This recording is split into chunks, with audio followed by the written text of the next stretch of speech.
Please. नमस्कार। नमस्कार sir. नमस्कार। नमस्कार। बैठिए। Thank you. आप अपना परिचय दीजिए। मैंने BA 2001 में Hindi English history political science से की है। 2003 में मैंने MA प्राचीन भारत इतिहास से की है। इसके बाद 6 बार यूजी नेट और 1 बार JRF किया है और वर्तमान में PGT हिस्ट्री के पद पर सेवारत हूँ। ठीक है, आप जी हाँ, आप बताइए कि बच्चे इतिहास क्यों पढ़ें? इतिहास मानव समाज के विकास की एक विश्लेषणात्मक अध्ययन है। इससे हम आज के समय में भी रिलेट करके अपना ज्ञान अर्जन कर सकते हैं। इसका अनुभव हमें एक अच्छे मानव अच्छे चिंतन की तरफ लेकर के जाता है और प्रैक्टिकली भी इसके काफ़ी लाभ हैं जिससे वो अपने कैरियर में अपना करके इसको आगे बढ़ सकते हैं। ठीक है, आपने बताया कि आप PGT टीचर अभी हैं वर्तमान में। जी सर। आप जैसे मान लीजिए कि असिस्टेंट प्रोफेसर बन रहे हैं तो अचानक ये सीट वैकेंट हो जाएगी और आपसे सीखने आपसे जुड़े हुए जो बच्चे हैं उनका तो फिर करियर खराब हो जाएगा। सर जहाँ पर मैं जाऊँगा वहाँ पर भी मैं शिक्षण कार्य करूँगा तो उन बच्चों को भी लाभ मिलेगा और जो रिक्तियाँ उठती हैं उस पर सरकार समय समय पर भर्तियाँ भी करती है। लेकिन वो तो लंबी प्रक्रिया हो जाती है। आप जानते हैं कि जी सर। इस स्टेट में जो है 3-4 साल पे जो है PGT रिक्रूटमेंट होते जी हैं, तो इनजस्टिस नहीं होगा उनके भविष्य के साथ? सर लेकिन यदि देखा जाए तो हरियाणा जो कॉलेज हैं उनमें जो 50% तक जो है पद रिक्त पड़े हैं इसमें जो है तो उन रिक्त पदों पर पे जाकर के मैं अपना जो है अच्छा परफॉर्म कर पाऊंगा। अच्छा ठीक है, आज आप इंटरव्यू के लिए क्या पढ़ के आए हैं? सर कुछ विशेष तो नहीं है लेकिन हड़प्पा सभ्यता आपने पढ़ा है। जी। इतिहास में कौन सा सेक्शन ज्यादा पसंद है आपको? प्राचीन भारत का इतिहास। प्राचीन भारत का, ठीक है। हड़प्पा पे हम आते हैं। जी। हड़प्पा के विनाश को लेकर के अलग अलग लोगों ने अलग अलग बात कही है, ठीक है। जी। आप इसमें बताएं कि कैनेडी ने क्या कहा था। जोसेफ कैनेडी ने सर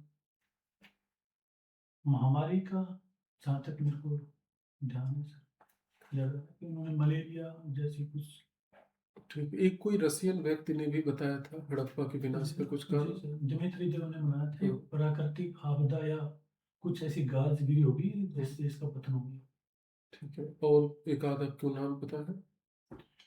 इसके बारे में जो डेल्स ने भी कहा है और अभी जहाँ तक मैं सोच पा रहा हूँ तो मार्टिमर वेलर ने आर्यन आगमन के बारे में बोला है। इसके बारे में कि आर्यन के आने के बाद में जो है उन्होंने इनका विनाश कर दिया था पुरंदर के। ठीक है, ऐसा देखा जाता है, देखिए आज हम बहुत एडवांस चले गए हैं। डिजिटल लाइफ, डिजिटल वर्ल्ड और AI के ज़माने में हम जी रहे हैं जहाँ पर सब कुछ हम सीख सकते हैं। आज के युग में भी हड़प्पाई जो स्क्रिप्ट है उसे नहीं पढ़ा जा सका है, तो क्या ये वास्तव में कोई स्क्रिप्ट था या फिर ऐसे अनुमान बस है? सर स्क्रिप्ट तो था सर ये किंतु उनका जो है ना भावचित्रात्मक जो लिपि थी उसमें कई बार अक्षर आते थे, कई बार चित्र आते थे और वर्णनात्मक ना होकर के चित्राक्षर ये जो है लगभग 250 से 400 जो है इसमें वर्ण थे और अभी तक जो हमें लेख मिले हैं उसमें 26 से ज़्यादा कोई हमें अक्षर नहीं प्राप्त हुए। देखिए अगर हम इतिहास में पढ़ने की समस्या को लेकर चले तो सबसे अधिक बच्चों को प्राचीन इतिहास में ही समस्या होती है और उसमें भी विशेषकर प्राग इतिहास में। आप देखेंगे कि सबसे आखिरी में लोग उसको तैयार करते हैं। प्राग ऐतिहासिक की कोई ऐसी 3 बातें बताइए जो रोचक हो और बच्चे पढ़ने में इंटरेस्ट लें।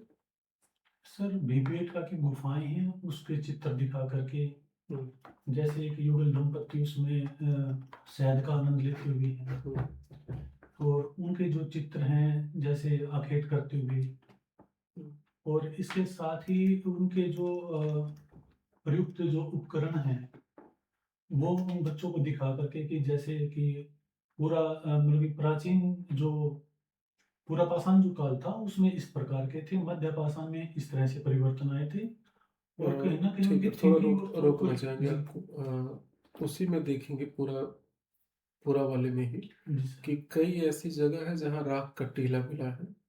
जी। उनका नाम बता दीजिए और कैसे पता चला कि वो राख का टीला ही है? सर दक्षिण भारत में है, पिपली, उतनूर और कुछ ऐसी साइट्स हैं जो महापाषाण संस्कृतियों से भी बिलोंग करती थी और वहाँ पर जो राख के ढेर जो मिले हैं वो कहीं न कहीं उनके पशुपालन और फिर उनसे जो अपशिष्ट पदार्थ होंगे वो इकट्ठे हुए होंगे, फिर उनको जला करके और उससे प्रमाण मिल रहे हैं सर। ठीक है, हम आते हैं वैदिक में। जी सर। वैदिक में सत्यमेव जयते भी कहीं लिखा है? जी सर। कहाँ पे है? मुंडकोपनिषद में है सर सत्यमेव जयते। मुंडकोपनिषद, ये किसका उपनिषद है? सर मैं थोड़ा याद करने की कोशिश कर रहा हूँ तो अथर्व अथर्व का? जी, जी सर। श्योर है कि अनुमान लगा रहे अनुमान है सर। हैं? अनुमान, ठीक है सर। बौद्ध स्तूप सबसे प्रसिद्ध कौन से वाले हैं? बौद्ध स्तूप सर सांची का स्तूप जो कि फिलहाल अभी है, अभी सही हालत में है उसको। कौन से नगर में है? ये सर मध्य प्रदेश में है, रायसेन जिला।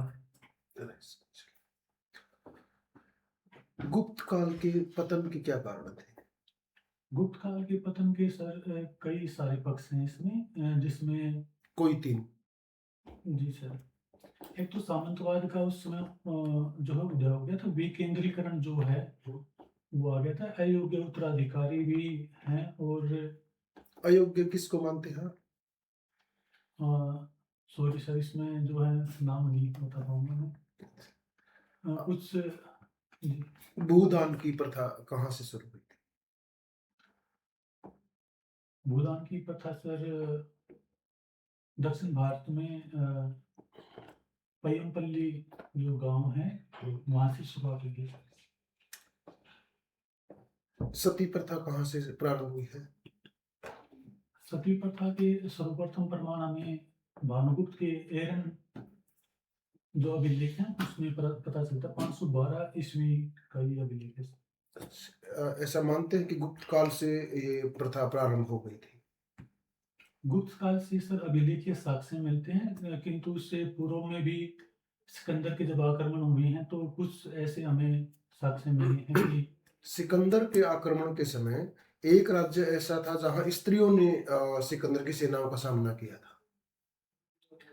सर मैं याद करके बता सकता हूँ कि शायद निशा और एक आगसलाई दो जनजातियां थी जिसमें निशा शायद हो सकती है। बौद्ध धर्म और जैन धर्म दोनों में क्या अंतर था कि बौद्ध धर्म भारत से बाहर भी बहुत देशों में फैल गया और जैन धर्म नहीं फैल पाया?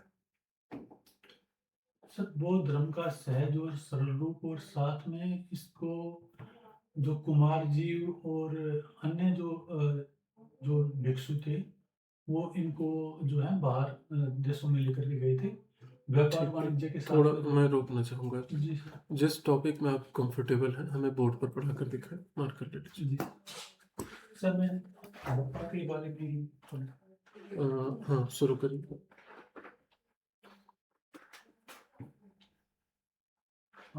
डियर स्टूडेंट्स, आज हम हड़प्पा के उद्भव के संबंध में जो मत है हमारे सामने उनको पढ़ाएंगे।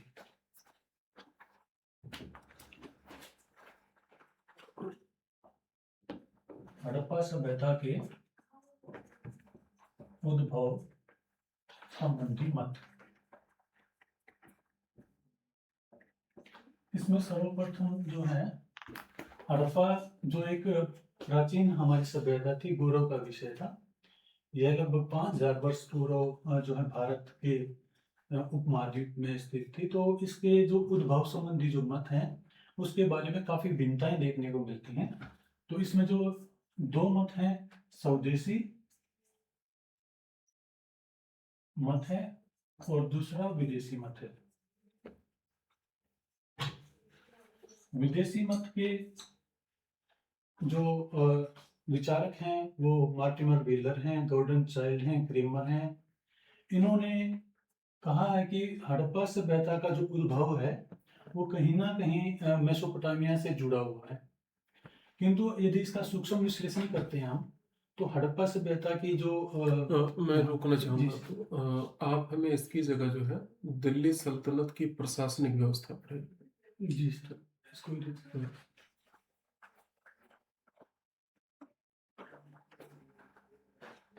दिल्ली सल्तनत की प्रशासनिक विशेषताएं।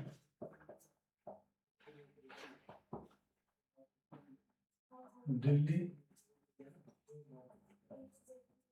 सल्तनत की प्रशासनिक विशेषताएं, इसमें मुख्यतः हम देखते हैं कि प्रशासन में जो 4 महत्वपूर्ण विभाग होते थे।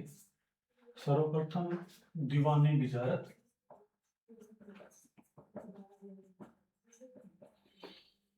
दीवाने इंसा,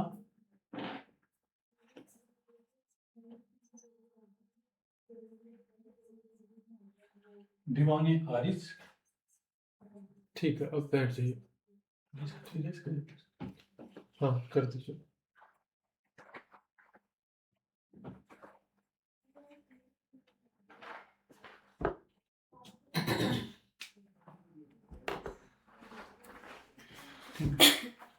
आधुनिक भारत में रेलवे के विकास के बारे में कुछ बताइए। हाँ मैम, प्लीज। आधुनिक भारत में जो रेलवे का विकास हुआ जी, जी। उसकी पृष्ठभूमि कुछ बताइए। आधुनिक भारत में रेलवे का विकास औद्योगिकीकरण के एक चरण के रूप में देखा जा सकता है। सर्वप्रथम 1853 में एक रेल चलाई गई थी बम्बई से थाने के बीच। मैं आपको यहाँ रोकना चाहूंगी। जब ये पहली रेल चलाई गई थी तो इसकी जब खुदाई की गई थी तो वहां से ईंटें निकली थी, जहाँ से हमें हड़प्पा सभ्यता के जी, जी। स्रोत प्राप्त हुए।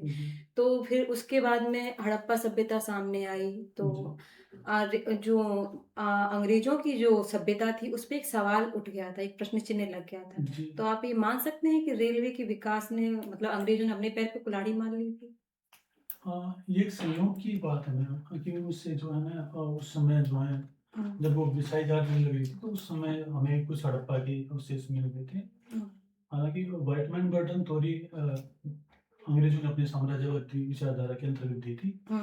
तो इस सभ्यता के आने से उनके ऊपर जो है सीधा आक्षेप तो लग गया था कि भारत में भी एक ऐसी सभ्यता थी जो अंग्रेजों से उनकी अगर तुलनात्मक रूप से की जाए तो प्राचीन काल में वो काफी हमसे आगे थे। अच्छा, बस एक सौ 2 प्रश्न हम आखिरी आपसे बात जी करेंगे। सर। एक कॉन्सेप्ट लेवल पे और एक फैक्ट लेवल पे। जी सर। बुद्ध ने कहा था कि एक इंसान पानी में 2 बार नहीं नहा सकता। इस तरह का कुछ टर्म उन्होंने इस्तेमाल किया था। एक इंसान 2 बार नहीं नहा सकता। इस पर उनका क्या मत था? किस किस संदर्भ में समझ नहीं आया। इस पानी पे कुछ उन्होंने अपना सिद्धांत दिया था। Sir sorry. चलिए, जैन धर्म का स्यादवाद क्या है? जैन धर्म का स्यादवाद कई प्रकार के सत्य को भगवान कई प्रकार के तरीकों से देखने का भिन्नताएं जो है ठीक एक है, मत में ठीक है, स्पष्ट रोकना चाहिए। जो पानीपत के तीनों युद्ध हुए थे जी सर। हरियाणा में, आप उन तीनों का एग्जैक्ट डेट बता दीजिए। प्रथम पानीपत का युद्ध 1526 में हुआ था, द्वितीय 1556 में और तीसरा युद्ध 1761 में हुआ था। इसका डेट भी है, इस किस महीने में सब कुछ? सर जो तीसरा युद्ध हुआ था वो जनवरी में हुआ था, एग्जैक्ट डेट अभी पहला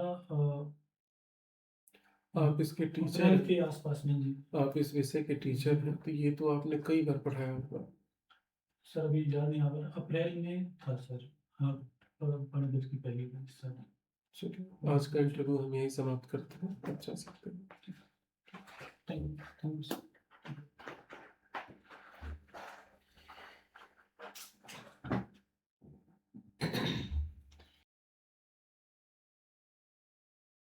प्लीज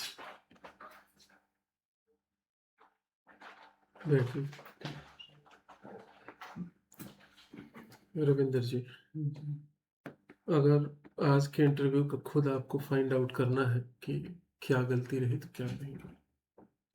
सर एजुकेशन थी काफ़ी ठीक फर्स्ट है। क्लास सर, हाँ, पहली बार फेस करने में था इसमें। ठीक और है। कुछ मैंने एक फैक्ट्स जो है गलत बता दिए थे सर को, जब वो गुप्त साम्राज्य के पतन के कारण थे, कमजोर था वो फैक्ट हो जाता है। ओवरऑल बाकी चीज़ें ठीक थी। चलिए, हम्म, एक जो है ना, जो हमें सबसे, जैसे होता है ना कि कई छोटी कमी है, कई बड़ी कमी है इस टाइप में, तो सबसे मेन कमी जो हमें लगी वो है ऊर्जा की। ऊर्जा दरअसल क्या है कि उस 10, 12, 15 मिनट में बहुत ज़रूरी होता है, और विशेषकर जब बोर्ड पर आए ना तो दहाड़ने जैसा रहे। जी आप करते भी होंगे जी कि आप मान के चलिए कि 40-50 बच्चे बैठे हैं और हम्म। उसको पूरा दिख जाए कि हाँ आपके अंदर टीचिंग एबिलिटी है। जी ठीक है, तो एक एक करके हम उस पे आते हैं कि क्या चीज़ें करना है। ऊर्जा आपको शुरू से ही रखना है। जब आप जी एंट्री ले तो गुड मॉर्निंग मैम या गुड मॉर्निंग सर, जी पैनल जो भी चेयरपर्सन होंगे उसके अनुसार आप पहले उनको बोलिएगा। एंट्री के समय वही नाम आप बोलिएगा। ठीक है, आते हैं, आई कांटेक्ट हुआ, नमस्ते आपने किया तो बस ऊर्जा बना के रखिएगा। जी ठीक है, फिर बैठ गए इंट्रो में। दूसरा बड़ा सुधार करना है इंट्रो में। इंट्रो में बड़ी बड़ी गलतियां शामिल हैं, पूरा स्किप कर दीजिए, सीधे बताइए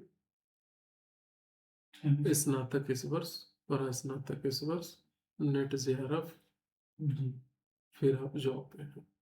जैसे पॉलिटिकल साइंस भी था उसमें, हाँ बीए के सब्जेक्ट्स 6 बार आपने नेट निकाला है, ये सब इगोइस्टिक शब्द होते हैं, जी क्योंकि वो उनकी आगे ये कुछ नहीं है। जी वो इतने साल से वो पीएचडी किए हुए बैठे हैं, तो ये सब चीज़ें बताने की जरूरत नहीं है। आप सीधे टू द पॉइंट, हो सकता है इंट्रो पूछे ही ना, वो ये पूछ सकता है आपने पढ़ाई क्या किया है, जी तब सीधे उससे आ जाइएगा। नेट जेआरएफ बनाना नेट जेआरएफ, हाँ, एमए के बाद नेट जेआरएफ किया है और अभी इस पोस्ट पर है। जी। बात खत्म। फैमिली के साथ में फर्स्ट डिवीजन जोड़ सकता हूँ सर? नहीं नहीं, फर्स्ट डिवीजन मैक्सिमम लोग फर्स्ट डिवीजन है। फर्स्ट डिवीजन बहुत छोटी बात है। ठीक है नेट क्वालिफाइड करने में 55 तो ऐसे ही हो जाता है। हाँ, जी तो फैक्ट लेवल पे करिएगा। देखिए आवाज़ जो है ना वो थोड़ा फ्लो भी ठीक कर देगा। थोड़ा तेज बोलिए, थोड़ा जल्दी बोलिए। जी जैसे बहुत धीमे करने का मतलब है ना कि हम सोच सोच के बोल रहे हैं, तो वो चीज़ ना रहे। और अब इसकी वजह से घबराहट थोड़ा आ रहा था, और थोड़ा सा जैसे कोई चीज़ गलती हो तो सुधारा जा सकता है। जैसे मैम ने एक क्वेश्चन पूछा तो आपने कहा कि मैम क्वेश्चन रिपीट कर दीजिए। सॉरी सॉरी, जी क्योंकि आप नहीं सुन पाए तो अपनी गलती मानना रहे या ना रहे। जी जी सॉरी मैम, प्लीज एक बार क्वेश्चन रिपीट कर दें। सॉरी प्लीज दोनों होना चाहिए। ठीक है, और जब आप इस पे लिखे थे हड़प्पा, तो बोर्ड पर आते हैं। बोर्ड पर देखिए, बोर्ड पर शुरू से बात करें तो जैसे हमने कहा कि इसको ले लीजिए, तो थैंक यू तेज बोलना है। जी thank you ma'am, thank you sir. Board पर जाए, डेट लिखिए, टॉपिक लिखिए, और फिर आप स्टार्ट करें। बाकी चीज़ें वहाँ ठीक थी। हेडिंग आपने दो गलती लिखा था। एक तो हड़प्पा में अड़ा के नीचे बिंदी नहीं दिया था, जी हड़प्पा हो गया था। और दूसरा आपने संबंधी लिखा था। संबंधी नहीं होता, या तो संबंध होता है या तो संबंधित होता है।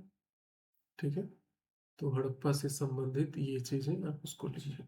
ठीक, और यहाँ क्या होता है कि क्लास प्लान तो नहीं रखना, वैसे आपने रखा भी नहीं था, लेकिन लिखने और बोलने के बीच में संतुलन और बनाइए, यानी कि लिखने की मात्रा और बढ़ाइए। जी ठीक है, उसके लिए करना क्या होगा कि आप हेडिंग तेज लिखिए, कोई पॉइंट तेज लिखिए, तेज बोलिए, जल्दी से लिखिए, कीवर्ड से चीजों को समझाइए, ताकि बोर्ड थोड़ा सा 1-2 मिनट में भरा भी रहे। ठीक है, और आपने जो खुद टॉपिक सेलेक्ट किया था, बल्कि उससे बहुत बेहतर दूसरा भी आपने बताया जो हमने सल्तनत पे आपको दी। जी उनमें बस वही ऊर्जा ऐड कर देना तो बाकी सब ठीक है। और जाते वक्त भी ऊर्जा की ज़रूरत है। जाते वक्त आप एहसास दिला के जाएं कि आपका इंटरव्यू अच्छा गया। ठीक है, करना क्या है, thank you ma'am, thank you sir, मुस्कुराते हुए ऊर्जा के साथ तब निकले।